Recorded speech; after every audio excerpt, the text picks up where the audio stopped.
Bismillahirrahmanirrahim. Assalamualaikum warahmatullahi wabarakatuh. Alhamdulillahirrahmanirrahim. Eh, Kami dari Kelompok 2 kali ini akan mempresentasikan hasil diskusi kami terkait Mukodimah Ibnu Khaldun bab 2, yaitu peradaban Badui, bangsa-bangsa dan kabilah-kabilah liar, serta kondisi-kondisi kehidupan mereka, ditambah keterangan dasar dan kata pengantar. Nah, kali ini kami beranggotakan 7 orang. Yang pertama saya selaku ketua kelompok Ramadan Yudiantoro, yang kedua ada Indah Kurniawati, yang ketiga ada Nanda Hasibuan, yang keempat ada Gilang Ramadan, yang kelima ada Nur Kholisoh, yang keenam ada Ahmad Bagus Novananda, dan yang ketujuh ada Sania. Baik, langsung saja saya akan mempresentasikan yang terdapat di Mukodimah Ibnu Khaldun bab 2. Ada beberapa pasal. Ada 29 pasal yang sekiranya perlu diperhatikan oleh teman-teman. Yang pertama mungkin langsung saja masuk ke pasal pertama, yaitu orang-orang Badui dan orang-orang kota merupakan sama-sama hasil alam. Nah, jadi di sini diceritakan bahwa penduduk adalah tidak jauh beda dari upaya atau cara manusia memperoleh penghidupan. Jadi, mereka hidup bermasyarakat tidak lain hanyalah untuk saling membantu dalam memperoleh penghidupan dan memenuhi kebutuhan hidup yang sederhana sebelum mereka mencari kebutuhan yang lebih tinggi. Di sini dicontohkan bahwa orang-orang Baduy ini hidup dengan bertani maupun dengan berternak binatang atau memelihara binatang. Nah, kehidupan orang Baduy ini selain bertani dan beternak, mereka juga melakukan ekspansi ke daerah pedalaman. Mengapa? Karena orang-orang Baduy ini harus memiliki sumber daya untuk menghidupi atau mencapai kehidupan. Nah, orang-orang Baduy ini jika merasa nyaman dengan kondisi lingkungan tempat tinggalnya, maka mereka akan saling bahu-membahu pangan maupun mereka akan membuat tempat tinggalnya sendiri. Dengan demikian jelas bahwa orang-orang Baduy dengan orang-orang kota itu sama, merupakan kelompok alami yang harus ada. Nantinya ada di pasal lain yang mengatakan bahwa adanya perkotaan atau pemukiman kota tidak lain adalah diawali dengan adanya suku-suku Baduy yang dulu pernah tinggal di situ. Selanjutnya pasal kedua orang-orang Arab dan kelompok alami. Sama halnya dengan Baduy, orang yang hidup bercocok tanam mengerjakan tanah mempunyai kedudukan lebih tinggi daripada orang yang hidup dengan cara mengembara atau hidup berpindah-pindah atau nomaden. Nah, mereka ini terdiri dari penduduk-penduduk yang tinggal dalam komune-komune kecil di desa-desa dan daerah-daerah pegunungan. Orang-orang yang hidup demikian mencakup orang-orang yang barbar atau non-Arab. Sementara orang-orang hidup dengan cara mengembara binatang ternak, misalnya ada kambing, sapi, mempunyai kebiasaan mengembara dan hidup berpindah-pindah. Hal itu untuk mencari padang rumput atau air ternak mereka sendiri. Dengan mengembala yang seperti itu, mereka melakukan ekspansi untuk mencari sumber makanan. Nah, jadi bagi kalangan masyarakat perkotaan, mereka ini adalah orang-orang disebut orang-orang yang buas dan liar karena hidup tinggal jauh dari peradaban yang lebih maju atau yang sudah ada, kebutuhan yang sudah ada atau terpenuhi. Baik, langsung saja langsung ke pasal ketiga. Di sini adalah orang-orang Baduy lebih tua daripada orang-orang kota dan mereka adalah pangkal peradaban dan kota-kota. Di sini dijelaskan bahwa orang-orang Baduy ini telah membatasi diri pada kebutuhan-kebutuhan dan cara hidup mereka dan tidak mampu untuk melakukan lebih jauh dari itu. Sementara orang-orang kota memberikan perhatiannya terhadap kesenangan dan kemewahan di dalam semua ikhwal dan kebiasaan mereka sendiri. Manusia pertama kali mencari dan berusaha memperoleh kebutuhannya yang mendasar. Setelah dia memperoleh itu, ia berusaha mencari hidup enak dan mewah. Jadi adanya peradaban kota pada masa lalunya terbentuk dari penduduk biasa seperti Baduy. Ini seperti pasal 1 tadi ya, penjelasan lanjutan.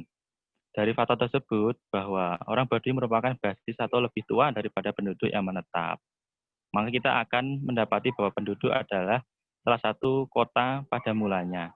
Yang terdiri dari sebagian besar orang Baduy yang sekarang kalau kita lihat perkotaan itu orang Baduy itu ada di pinggir-pinggir kota. Seperti itu. Nah, selanjutnya yaitu pasal keempat. Next, pasal keempat, orang-orang Baduy orang-orang Baduy lebih mudah menjadi lebih baik dari penduduk kota. Di sini disebutkan bahwa penduduk kota banyak berurusan dengan hidup enak. Mereka ini terbiasa hidup mewah dan berurusan dengan dunia. Dan suka menuruti hawa nafsunya itu lebih utama. Jiwa mereka telah dikotori oleh berbagai macam akhlak yang tercela dan kejahatan. Jalan menuju kebaikan sudah penuh jauh dari mereka sendiri. Mereka telah kehilangan kemampuan untuk menahan diri dari hawa nafsu, sedangkan orang-orang Baduy, meskipun juga berurusan dengan dunia seperti mereka, namun masih dalam batas kebutuhan dan bukan dalam kemewahan, atau berasal dari salah satu sebab timbulnya nafsu syahwat dan kesenangan itu sendiri. Kebiasaan yang mereka lakukan dalam tindak perbuatannya itu sejalan dengan kebiasaan mereka sendiri, yaitu bisa jadi suatu saat menjadi jelas bahwa peradaban maju merupakan tingkat kehidupan yang paling akhir dan menjadi titik bagi langkah pertama menuju kerusakan. Ia juga merupakan tingkat akhir dari kejahatan dan jauh dari kebajikan. Jelaslah bahwa masyarakat Baduy lebih dekat kepada kebajikan daripada masyarakat kota itu sendiri. Nah, selanjutnya ada pasal kelima dan selanjutnya akan dibacakan oleh Ahmad Bagus Novananda.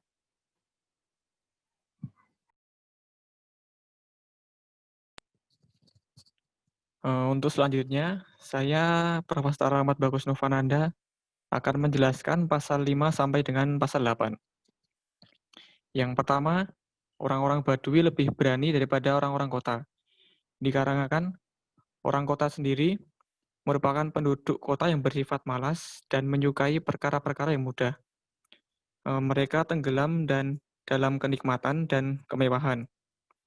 Mereka mempercayakan urusan mempertahankan harta dan diri mereka kepada penguasa, dan pemerintah serta kepada tentara yang bertugas menjaga keamanan mereka. Nah, mereka banyak menemukan jaminan dan perlindungan pertahanan di tembok-tembok yang mengelilingi mereka dan di benteng-benteng yang memagari mereka. Tidak ada suara teriakan keras yang mengganggu dan tidak ada buruan yang menyita waktu mereka. Mereka terawasi penuh dan hidup aman tentram, serta tak pernah memanggul senjata. Keadaan demikian juga dialami secara turun-temurun oleh generasi-generasi mereka, sehingga mereka tumbuh dan hidup dengan cara demikian. Mereka tak ubahnya seperti wanita dan anak-anak berada di bawah pengawasan kepala rumah tangga. Akibatnya, hal ini menjadi sifat yang hampir alami bagi mereka. Sedangkan penduduk Baduy sendiri merupakan orang-orang Baduy hidup mengasingkan diri dari masyarakat. Mereka hidup liar di tempat-tempat yang jauh di kota dan tak pernah mendapatkan pengawasan tentara. Mereka tak mempunyai tembok atau pintu gerbang. Mereka sendiri yang mempertahankan diri mereka dan tidak meminta bantuan kepada orang lain. Sehingga mereka selalu yang membawa senjata. Mereka selalu mengawasi menoleh ke seluruh pelosok dan penjuru jalan. Mereka cepat tidur kecuali ketika berkumpul bersama kelompok mereka atau ketika mereka berada di atas pelana. Mereka selalu awas mendengarkan suara dan gerakan burung. Mereka ini hidup memencil di tengah padang pasir, ditemani keteguhan jiwa dan kepercayaan kepada diri sendiri. Keteguhan jiwa ini telah menjadi sifat mereka, dan keberanian menjadi tabiat mereka. Mereka mempergunakan keteguhan jiwa dan keberanian itu apabila mendengar panggilan atau harus lari karena mendengar teriakan. Mereka tak dapat berbuat apa-apa. Ini merupakan sesuatu kenyataan. Ketergantungan ini meliputi hal yang mengetahui pelosok daerah, arah mata air, dan jalan yang akan mereka lalui. Apabila penduduk kota hidup bersama, mereka di padang pasir atau berjalan bersama dalam suatu perjalanan, maka mereka bergantung kepada orang-orang Badui. Sehingga bisa dikatakan bahwa orang-orang Badui lebih berani dibanding orang-orang kota. Selanjutnya, ketundukan penduduk kota terhadap hukum merusak keteguhan jiwa dan kemampuan mempertahankan diri yang ada pada diri mereka. Ini dikarenakan karena para pemimpin dan amir yang menguasai urusan manusia lebih sedikit dibanding dengan yang lain. Biasanya dan bahkan seharusnya manusia itu berada di bawah kekuasaan lainnya. Apabila para penguasa ini bersikap ramah dan adil, dan orang-orang yang berada di bawahnya tidak merasa tertekan oleh hukum dan pembatasan, maka mereka akan terpimpin oleh keberanian yang ada dalam diri mereka. Biasanya dan bahkan seharusnya manusia itu berada di bawah kekuasaan lainnya. Hukum dipaksakan secara penyiksaan akan menghapus keteguhan jiwa manusia. Apabila hukum itu dilaksanakan menurut tujuan pendidikan dan pengajaran dan diterapkan sejak kecil, lambat laun akan timbul beberapa efek yang sama, yaitu akan menghapus keteguhan jiwa mereka. Ini disebabkan penyiksaan yang dilakukan terhadap seorang yang tidak dapat mempertahankan diri, maka dia akan merasa dihina. Tak ada keraguan bahwa keteguhan jiwa akan hancur. Untuk berikutnya, karena itu kita dapat Karena itu kita dapatkan orang Badui Arab liar lebih teguh jiwanya daripada orang yang diatur oleh hukum-hukum. Kita dapati pula bahwa orang yang tunduk kepada hukum dan kekuasaan sejak permulaan pendidikan dan pengajaran dalam masalah keahlian ilmu pengetahuan dan agama, maka keteguhan jiwanya akan rusak. Mereka pun hampir tidak berusaha mempertahankan diri dari segala tindakan yang menentang dengan cara apapun. Okay, next.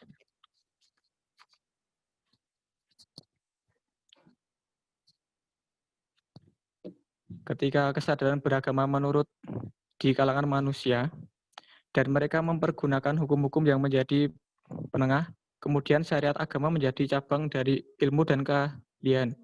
Maka agama pun diperoleh melalui pendidikan dan pengajaran.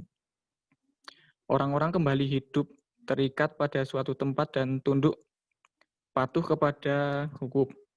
Hal ini mengakibatkan jiwa mereka berkurang. Hukum-hukum pemerintah dan pendidikan merusak keteguhan jiwa.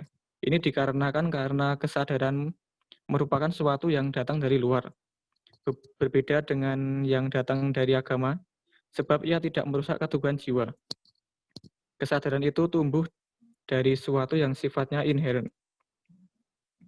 Orang-orang Badui berbeda sama sekali dari penduduk kota, dikarenakan tidak berada dalam posisi yang sama, dan mereka hidup jauh dari hukum-hukum pemerintah, pendidikan, dan pengajaran. Selanjutnya.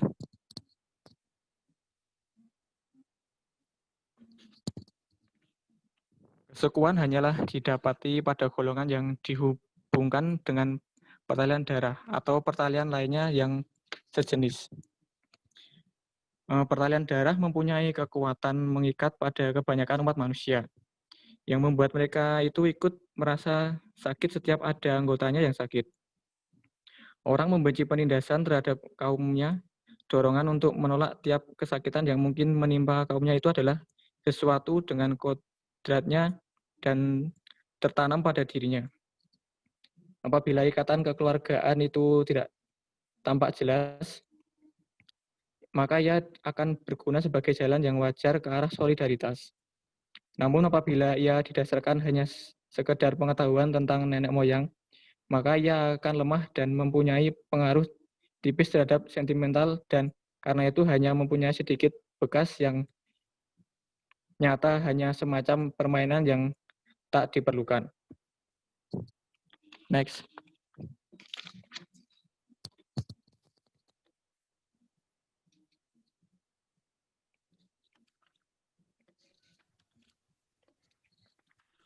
Baik, untuk selanjutnya, saya Gilang Ramadan akan mempresentasikan dari pasal 9 sampai ke pasal 12. Pasal 9 yaitu silsilah keturunan yang jelas hanya ada pada orang-orang Arab liar di padang pasir dan kelompok orang yang sejenis dengan mereka. Orang-orang Arab liar ini yang hidup di padang pasir ini, aktivitasnya yaitu dengan berternak unta, banyak berpindah-pindah tempat dan mengembara jauh di padang pasir, seperti yang sudah dijelaskan pada pasal awal tadi. Karena kondisi yang sulit, orang-orang Arab liar ini hanya bergantung pada hasil yang diberikan oleh ternaknya, yaitu untanya. Padang pasir adalah tempat kediaman yang berat dan penuh dengan kelaparan, tempat orang menyesuaikan alam dan budi lakunya secara turun-temurun dari generasi ke generasi. Oleh karena itu, keturunan bangsa pengembara itu tidak dikhawatirkan akan bercampur aduk atau tak lagi dapat dikenal, kecuali tetap bersih dan dapat dikenal oleh semua orang. Nah, sementara orang-orang Arab lainnya itu hidup di bukit-bukit dan tempat-tempat yang subur, misalnya seperti suku Himyar dan Kahlan, kemudian suku Juzam dan lain sebagainya. Keturunan mereka ini, orang-orang yang hidup di tempat yang subur ini, sudah bercampur-campur dan golongan-golongan mereka sudah saling berbaur melalui hubungan perkawinan. Bahkan juga bercampur dengan mereka orang-orang dari non-Arab. Mereka ini tidak peduli dalam menjaga kebersihan keturunan mereka. Jadi murninya ras dan kesukuan itu hanya ditemukan dalam suku-suku bangsa Arab pedalaman. Pasal selanjutnya, yaitu proses terjadinya percampuran keturunan. Sebagian orang dari suatu garis keturunan akan jatuh atau tergabung pada garis keturunan yang lain karena kedekatannya, karena adanya faktor koalisi, loyalitas, ataupun melarikan diri dari kaumnya karena kejahatan yang dilakukan di antara mereka. Jika dia telah tergabung dengan garis keturunan mereka, maka seolah-olah garis keturunan tidak berarti lagi baginya, apakah dari nasab asalnya ataupun dari kelompok barunya. Dia hanya akan merasakan bahwa hukum-hukum yang berlaku pada mereka, pada kelompok barunya ini, dan semua aktivitas yang mereka lakukan akan berlaku padanya seolah-olah dia telah menyatu dengan mereka. Akan semakin lupa dengan garis keturunan aslinya seiring dengan berjalannya waktu dan meninggalnya orang-orang yang mengenal garis keturunannya. Kondisi semacam ini akan menyebabkan tidak diketahuinya garis keturunannya yang sebenarnya oleh kebanyakan orang. Next. Pasal yang ke-11, yaitu kepemimpinan akan senantiasa dimiliki orang-orang tertentu yang memiliki fanatisme. Setiap komunitas atau pemukiman dari suatu suku memiliki satu fanatisme dan solidaritas sosial karena memiliki garis keturunan yang sama secara umum.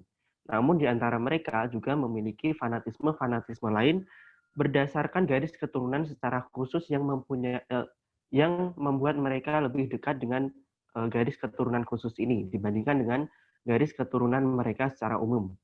Misalnya fanatisme satu klan, satu anggota keluarga, atau satu saudara sebapak yang tentunya berbeda dengan fanatisme dengan satu saudara sepupuan, baik yang terdekat maupun yang terjauh.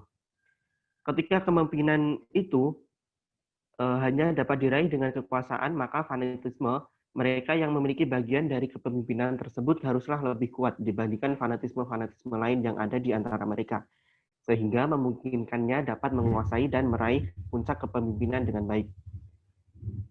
Kemudian kepemimpinan tidak akan berpindah kecuali pada garis keturunan yang memiliki fanatisme yang lebih kuat. Oke, lanjut. Pasal ke-12, kepemimpinan orang-orang yang memiliki fanatisme tidak berasal dari luar garis keturunan mereka. Kepemimpinan tidak dapat diraih kecuali dengan supremasi atau kekuasaan. Supremasi hanya dapat dicapai dengan fanatisme. Kepemimpinan terhadap suatu kaum haruslah berasal dari kelompok yang memiliki supremasi atas kelompok-kelompok lain secara keseluruhan. Sebab jika masing-masing kelompok dari mereka merasakan adanya supremasi dari kelompok yang memimpin mereka, maka mereka akan tunduk dan mengikutinya. Sedangkan Orang yang menempel pada garis keturunan mereka pada umumnya tidak memiliki fanatisme dengan mereka karena garis keturunannya, melainkan karena diikutkan. Fanatisme yang dimilikinya hanya sebatas persekutuan dan persahabatan. Hal ini tidak mengharuskannya dapat menguasai mereka. Lalu bagaimana jika ada seseorang yang berhasil bergabung dengan kelompok barunya dan dapat meraih puncak kepemimpinan, sedangkan kepemimpinan atas suatu kaum hanya dapat berpindah dalam satu persemaian yang memiliki fanatisme kekuasaan? Keputusan terbaik yang dapat diambil oleh kelompok baru ini adalah mencegah orang yang menempel tersebut menduduki puncak kepemimpinan setelah diketahui statusnya, yaitu sebagai orang yang menempel pada kelompok tersebut. Bagaimana bisa kepemimpinan tersebut dapat beralih padanya, sedangkan statusnya hanyalah sebagai pengekor atau penumpang. Kepemimpinan haruslah diwariskan dari orang yang berhak mengembangnya karena fanatisme kekuasaan yang dimilikinya.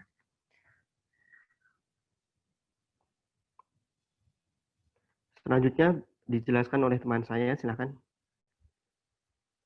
Baik, untuk selanjutnya, saya Nanda Hasibuan. Saya akan menjelaskan dari pasal 13, 14, dan 15. Dimulai dari pasal 13, yaitu rumah nasab dan kehormatan. Hakikatnya hanyalah bagi orang yang memiliki fanatisme. Sedangkan bagi yang lain, hanyalah metafora dan persamaan. Hal ini dikarenakan bahwa kehormatan dan penilaian baik atau buruk terhadap seseorang merupakan karakter. Lalu yang dimaksud dengan rumah di sini adalah apabila seseorang meyakini nenek moyangnya sebagai orang-orang yang terhormat dan memiliki popularitas, sehingga sekelahirannya dari mereka dan menjadi bagian dari garis keturunan mereka merupakan suatu kehormatan baginya di hadapan anak cucunya. Karena kebanggaan jiwa mereka atas kehormatan atau kemuliaan nenek moyang mereka dengan berbagai karakter dan keutamaan yang mereka miliki. Dalam pembahasan sebelumnya juga telah dijelaskan bahwa buah dari manfaat dari garis keturunan adalah fanatisme yang solid dan saling membantu.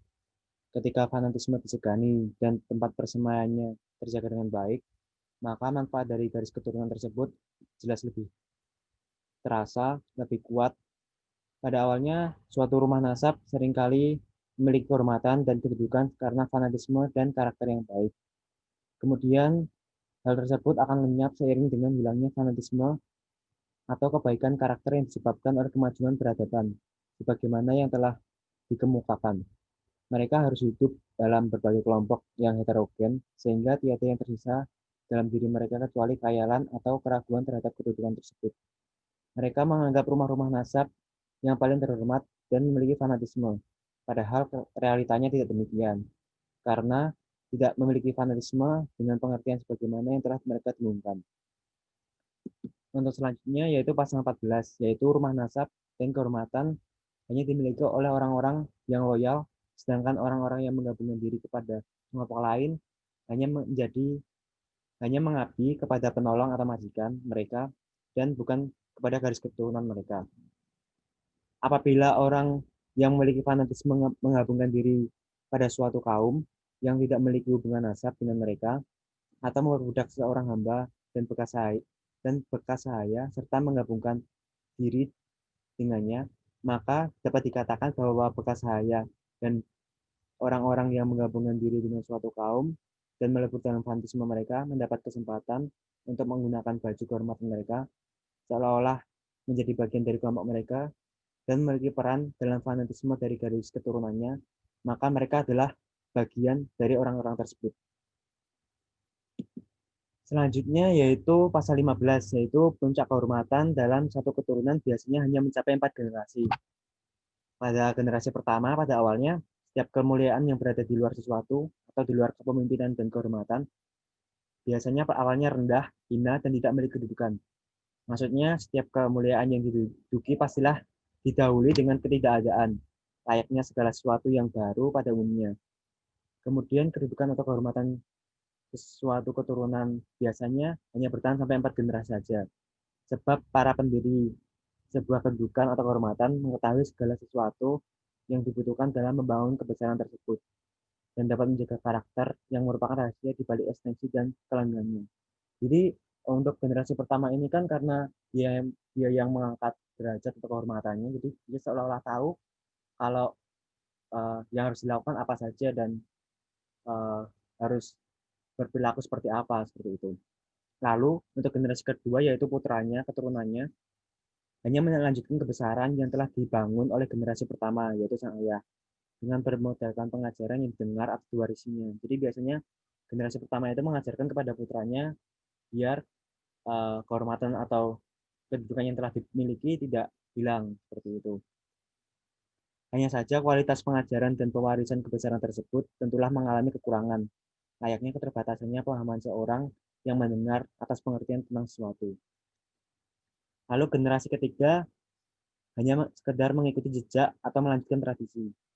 Dengan kenyataan seperti itu, maka kualitas pengajaran yang diwarisi tidak sepadan dengan pengajaran yang diwarisi oleh generasi kedua. Sementara generasi keempat mengalami penurunan kualitas dan kekurangan dalam berbagai aspek segi, bahkan kehilangan kebaikan karakter yang mampu menjaga dan melestarikan kehormatan ataupun kepemimpinan mereka. Dengan kondisi semacam itu, maka akan lemah dan hancur. Sebab mereka menganggap bahwa kehormatan atau kebesaran tersebut bukanlah karena usaha atau kerja keras, tapi karena sesuatu yang natural sejak berdirinya karena garis keturunan mereka. Jadi kayak generasi-generasi selanjutnya itu akan karena usahanya tidak seperti garis keturunan pertama yang bangun dari awal, mereka seperti menyepelekan generasi pertama tersebut karena mereka hanya menerima saja, nggak membangun dari awal, seperti itu. Baik, untuk selanjutnya akan dijelaskan oleh teman saya yang lain. Dipersilahkan.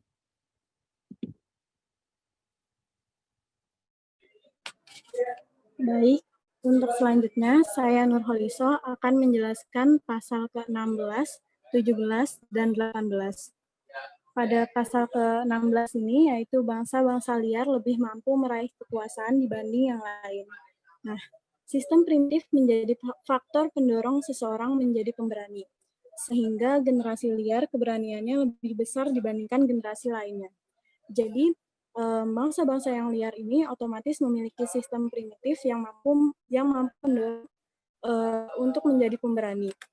Nah, mereka yang memiliki sistem primitif ini lebih mampu mencapai kemenangan dan merampas segala sesuatu yang dimiliki bangsa lain. Setiap kali mereka mengalami kemajuan ekonomi, kemakmuran, dan merasakan kenikmatan hidup dengan segala fasilitas yang menghiasinya, maka keberanian mereka semakin lama semakin berkurang, seiring dengan berkurangnya keliaran dan primitivisme mereka. Contohnya, pada binatang liar akan lebih mampu mendominasi binatang jinak. Atau contoh lainnya, pada bangsa mudar yang berhasil mencapai kekuasaan, di mana pada waktu itu ketika Bani Mudar masih hidup primitif, bangsa-bangsa lain telah mencapai kemakmuran hidup dengan segala kenikmatannya. Sehingga kita dapat melihat bagaimana primitivisme bangsa mudar tersebut mampu memperkuat kekuatannya dan mampu membuatnya menguasai wilayahnya tersebut dan mengalahkan serta merampas segala sesuatu yang mereka miliki. Selanjutnya pada pasal ke-17 yaitu kekuasaan adalah tujuan utama dari fanatisme. Fanatisme ini merupakan modal utama untuk melindungi dan mempertahankan diri, mengajukan tuntunan terhadap lawan, dan segala sesuatu yang diperlukan. Sedangkan kekuasaan sendiri ini memiliki pengertian yang lebih luas dibandingkan kepemimpinan. Sebab kepemimpinan hanyalah gelar kehormatan yang mendorong sang pemimpin untuk diikuti. Tetapi dia tidak mempunyai kemampuan untuk memaksa dalam menerapkan hukum-hukumnya. Apabila seseorang yang memiliki fanatisme ini mencapai suatu jabatan, maka dia akan berupaya mendapatkan jabatan di atasnya.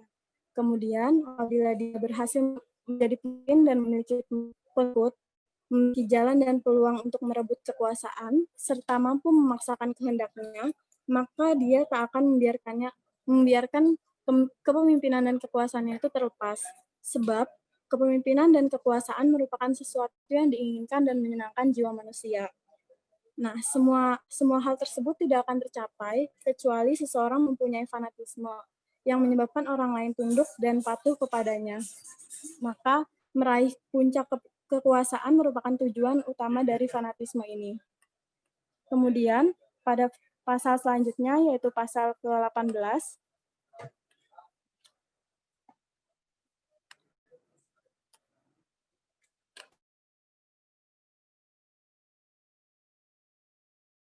kekuasaan adalah kemewahan. Realitas macam ini disebabkan karena apabila suatu kabilah berhasil mencapai berbagai kemenangan dan kekuasaan dengan fanatisme yang dimilikinya, maka dia dapat menikmati kesenangan hidup sesuai yang dikehendakinya. Apabila suatu kerajaan mencapai puncak kekuatan sehingga tidak seorang pun berharap dapat merebut kekuasaannya atau mengajaknya berkoalisi, maka niscaya kabilah tersebut akan tunduk pada kekuasaan kerajaan dan menerima apapun kesenangan yang diberikan kerajaan kepadanya serta menikmati pajaknya. Nah, mereka yang telah memiliki kekuasaan tersebut, ambisinya hanyalah menikmati kesenangan hidup dan mendapatkan mata pencaharian yang layak saja, kemakmuran hidup, dan ketenangan di bawah perlindungan kerajaan. Yang penting adalah hidup mereka dalam keadaan yang tentram.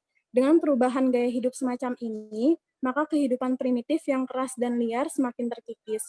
Fanatisme dan keberanian pun melemah, mereka lebih senang menikmati kemakmuran hidup yang dianugerahkan Allah kepada diri mereka.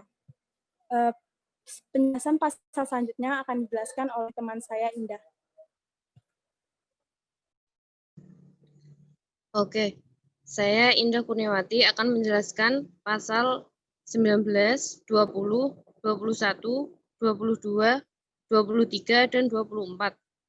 Pasal 19 yaitu salah satu hambatan bagi kabilah untuk mencapai kekuasaan adalah tunduk dan patuh kepada kabilah atau bangsa lain. Ketundukan dan kepatuhan memperlemah efektivitas dan kehebatan fanatisme dengan alasan bahwa ketertundukan dan kepatuhan mereka merupakan bukti konkret atas kehilangan fanatisme. Sikap seperti ini lahir dari kelemahan dan ketidakmampuan mereka melawan dan menuntut hak mereka. Jadi, salah satu hambatan bagi kabilahnya yaitu dengan kelemahan dan ketundukan mereka kepada kabilah atau bangsa lain. Oke, pasal selanjutnya yaitu pasal ke-20. Di antara tanda-tanda kekuasaan adalah terjadinya kompetisi rivalitas dalam berkepribadian baik. Begitu pula sebaliknya. Hal ini terjadi karena kekuasaan merupakan sesuatu yang natural bagi manusia, yang secara naluri cenderung hidup bermasyarakat. Jadi di sini kekuasaan adalah sebuah kompetisi untuk mendapatkan kemenangan. Terus, politik dan kekuasaan merupakan jaminan bagi makhluk dan pelimpahan kekuasaan Allah pada hambanya. Jadi, politik dan kekuasaan adalah rivalitas buat mereka untuk berjuang, mendapatkan kekuasaan. Oke, slide selanjutnya, yaitu pasal ke-21. Bangsa yang hidup liar memiliki kekuasaan yang lebih luas. Mereka lebih mampu menggapai kemenangan atau kekuasaan dan bersikap otoriter. Jadi mereka hidup tidak hanya berdiam diri di tempat, karena mereka memiliki pengalaman hidup mereka, jadi mereka bisa menjangkau wilayah kekuasaan mereka dan sering berpindah-pindah tempat. Akhirnya mereka memiliki kekuasaan yang lebih luas. Oke, slide selanjutnya yaitu pasal ke-22. Apabila kekuasaan terlepas dari generasi suatu bangsa, maka ia akan kembali pada generasi lain dari bangsa tersebut.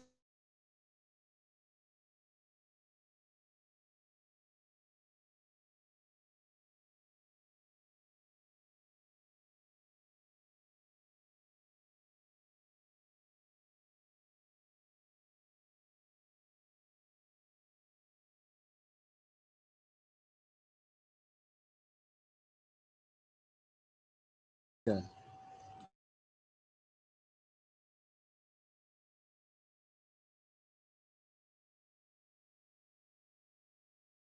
Lepas dari generasi suatu bangsa, maka ia akan kembali pada generasi lain dari bangsa tersebut selama masih memiliki fanatisme. Ini disebabkan karena kekuasaan dapat mereka raih setelah berhasil menundukkan bangsa lain kepada mereka. Semuanya ini bersumber pada fanatisme yang sifatnya variatif dari generasi ke generasi. Kemakmuran dapat mendorong tercapainya dan sekaligus melenyapkannya. Pasal selanjutnya. Bangsa terjajah selalu mengikuti mode penjajah baik dalam slogan-slogan, gaya, busana, agama, dan keyakinan, serta berbagai aktivitas dan perilaku mereka. Hal ini terjadi karena jiwa manusia selalu meyakini kesempurnaan orang yang menguasainya dan ia pun patuh kepadanya. Hal ini disebabkan sebagaimana terjadi di Andalusi Spanyol pada masa kini dengan bangsa Galicia, yaitu bangsa Andalusi pada masa kini dengan kaum bangsa-bangsa Galicia. Bangsa Andalusi banyak meniru mode dan gaya hidup bangsa-bangsa Galicia, baik dalam gaya busana, simbol-simbol, dan berbagai aktivitas dan perilaku mereka. Bahkan dalam melukis patung di tembok-tembok, pabrik-pabrik, dan rumah, hingga orang yang memandang dengan kacamata filosofis akan merasa bahwa semua itu merupakan tanda-tanda superioritas. Semua ini terjadi atas kehendak Allah Subhanahu wa taala. Oke, pasal selanjutnya. Bangsa yang kalah dan berada dalam kekuasaan bangsa lain akan segera musnah. Hal ini terjadi apabila cita-cita telah padam dan semangat untuk membangun itu melemah karena kemalasan. Dan fanatisme pun terkikis habis karena kekalahan yang dialami. Maka peradaban mengalami stagnasi dan degradasi. Dalam hal ini terdapat rahasia lain, yakni pada dasarnya manusia merupakan pemimpin berdasarkan konsekuensi kekilafahan, di mana Allah menciptakan manusia untuk tugas tersebut. Oke, pasal selanjutnya. Bangsa Arab hanya dapat menguasai daerah-daerah yang mudah dijangkau. Jadi, setiap benteng atau segala sesuatu yang terasa sulit dijangkau akan mereka tinggalkan dan mencari tempat yang mudah mereka kuasai. Daerah-daerah yang mudah dijangkau selama mereka mampu mencapainya dan tidak adanya kekuatan yang melindungi serta lemahnya kendali pemerintah, maka ia akan segera menjadi mangsa bangsa bagi perampok lain. Oke, selanjutnya akan dijelaskan oleh teman saya.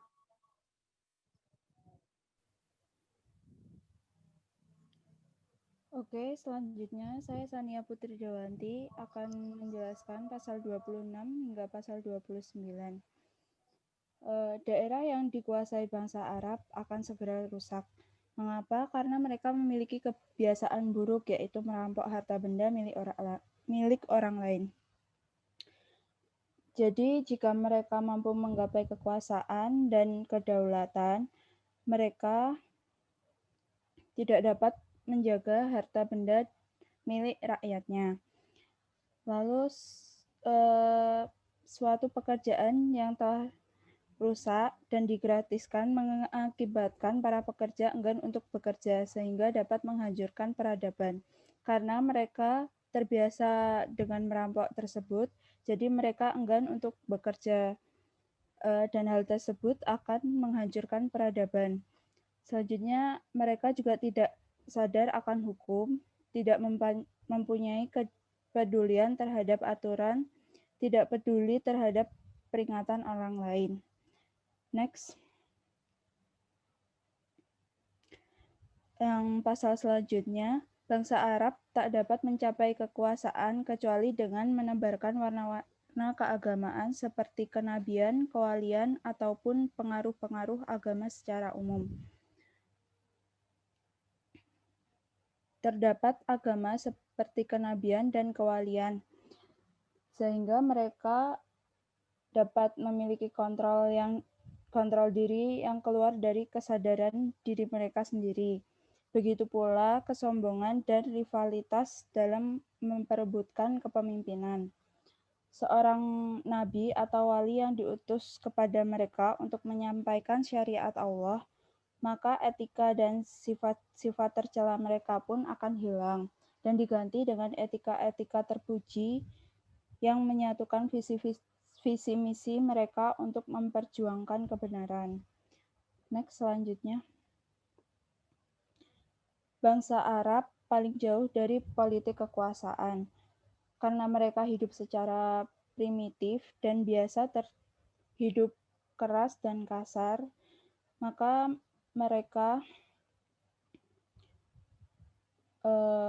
memiliki kebiasaan fanatisme. Dengan fanatisme ini, pemimpin tersebut akan mendapatkan pembelaan, sehingga sang pemimpin ini akan terpaksa bersikap lunak dan agar tidak memicu konflik dengan fanatisme tersebut ya. Next, selanjutnya. Kabilah-kabilah dan fanatisme primitif dikalahkan oleh masyarakat kota. Karena masyarakat primitif tersebut masih terbelakang dan kurang berkualitas dibandingkan peradaban masyarakat kota. Jadi masyarakat primitif tersebut masih membutuhkan masyarakat kota untuk kelangsungan hidup mereka dan untuk memenuhi kebutuhan hidup mereka seperti alat-alat pertanian dan lain-lain yang mereka tidak punya.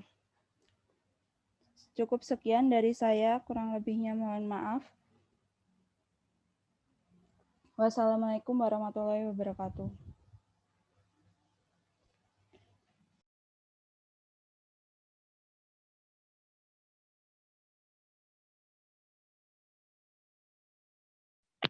Baik, itu dulu.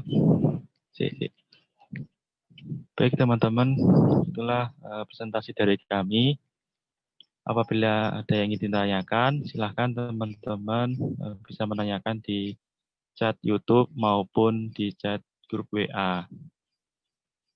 Demikian, apabila ada banyak kesalahan dan kekurangan, kami mohon maaf.